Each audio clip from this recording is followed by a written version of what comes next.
Hello everybody and welcome to your channel all about space. This week we shall discuss what's going on all around the world in terms of launches. We shall also review moon satellites as well as satellites designed for cleaning debris in space. And we shall review what's going on in Starbase as well as what's going on in Kennedy Space Center with the new glen of Blue Origin.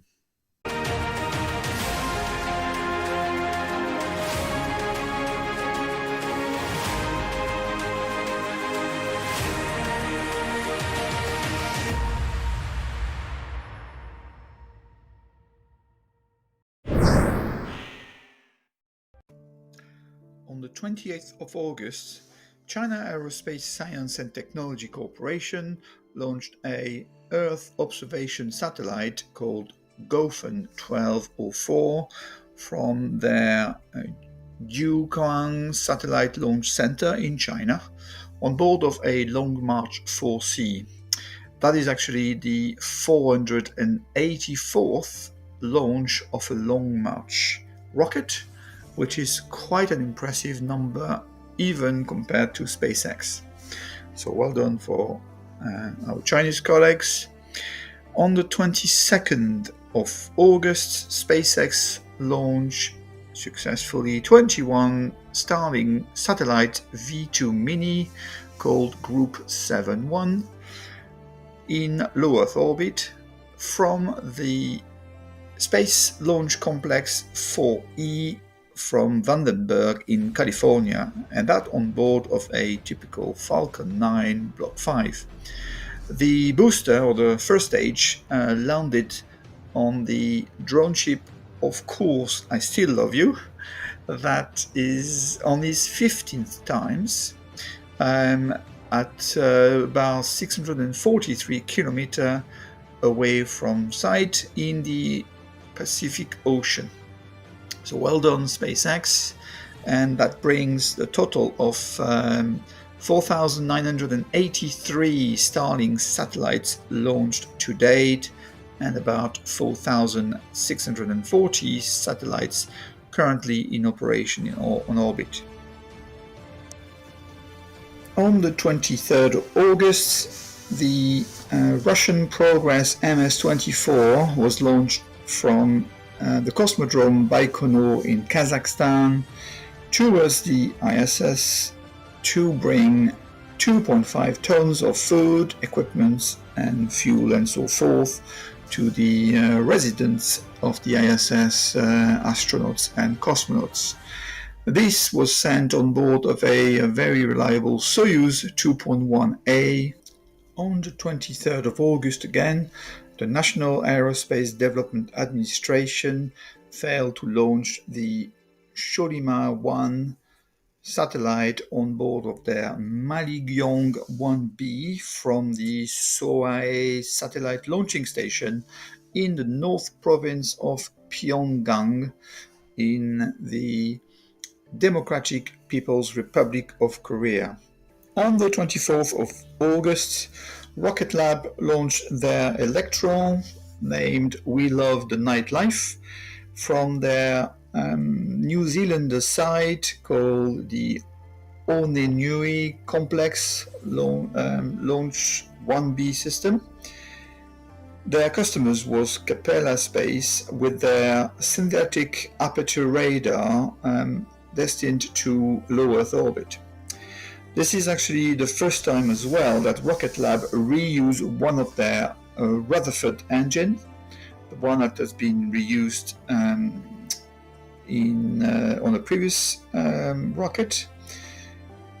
And it's important to mention for those who do not know, Rocket Lab also tried to reuse their first stages. They started with trying to catch them in midair by helicopter, and ended up using basically a Navy frigate to recoup the rocket when it actually gets onto the water and bring it back to base and try to reuse in this way. This was today their 7th launch of the year. On the 25th of August 2023, Galactic Energy launched their satellite Jilin-1, a wideband satellite named O2A, on board of their Ceres 1Y8 from the Yuangang Satellite Launch Center in Xinhua in China. On the 26th of August, SpaceX launched the Crew Capsule Crew 7 on board of their Falcon 9 Block 5 from the Kennedy Space Center Launch Complex 39A, and for destination the ISS. This first stage, B1081, flew for the first time, whilst the capsule itself flew for the third time, including Crew 3 and Crew 5. On board of that capsule were 3 astronauts: Jasmine Mobelli from NASA, Andreas Mogensen from ESA, Satoshi Furukawa from JAXA, and the cosmonaut Konstantin Borisov of Roscosmos. In the news, on the 21st of August, the Lunar 25 from Roscosmos crashed against the moon, apparently linked to the way the thrusters were working, and therefore the craft went into spiral and couldn't stabilize.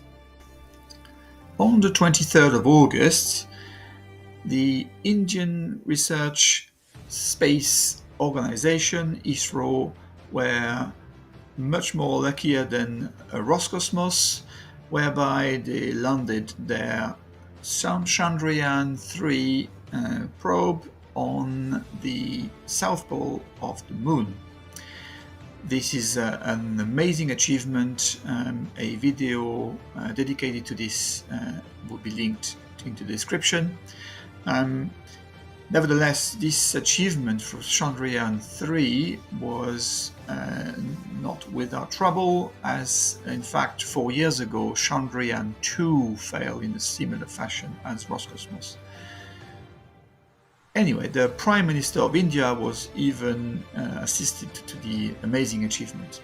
So well done ISRO, well done Chandrayaan, and as we speak we have even footage of their rover, which was hidden underneath his wing, which is now going through his motion, trying to study the area of the site.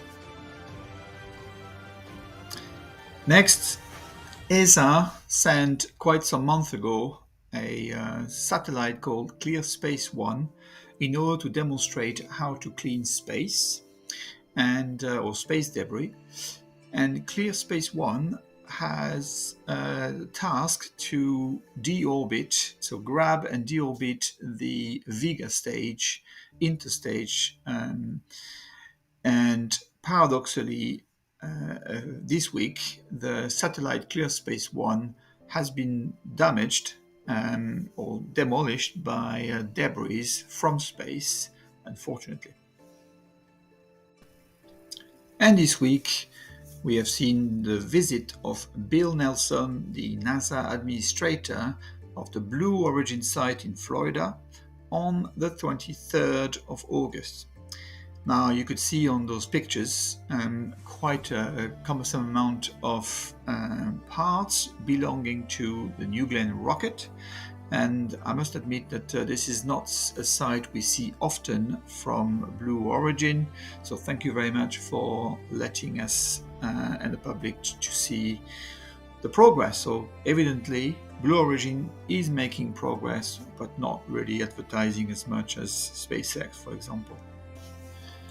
Let's turn our attention now at Starbase in Boca Chica, where the SpaceX staff are working 24/7, which is not an unusual sight. Now you could see from the distance the Starship 29 taking shape inside the mega bay. Now this is a good sign. We're seeing the payload fairing door being removed and replaced. What is unusual, I would say, is that the mid bay, which is not a very old building, is being currently demolished. Will it be replaced by a mega bay? Would it be replaced by some more hard buildings, as they are doing as well? Time will tell. Let me know in the comment. We could also see from the footage Raptor vacuum being installed on the Starship 28. So that means this particular Starship is getting very close to being ready for flight, or at least for flight testing. So that's an amazing pace that SpaceX is demonstrating, and also having quite a lot of hardware being prepared for further flight testing. You can also see the booster number 9 being rolled out from the high bay onto the launch site, which is obviously a very good sign. After having had this crown, this hot stage ring being installed, as you could see, and being hoisted back up on the OLM. So that's a good sign for what is about to come. Now, the big event of the week, at least at Starbase, is on the 25th of August. SpaceX has carried out the second static fire of his booster number 9 and his 33 engines. And you could see the water deluge, quite an impressive water deluge. The tests carried out was apparently 6 seconds.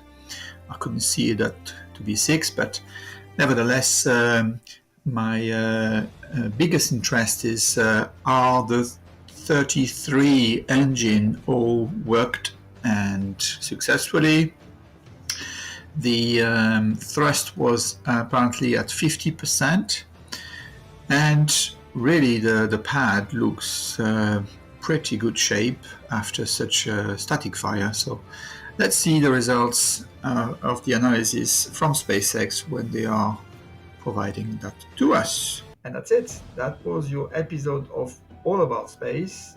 Thank you very much for listening with me, Christophe Paget. I wish you a great week and see you very soon. Goodbye.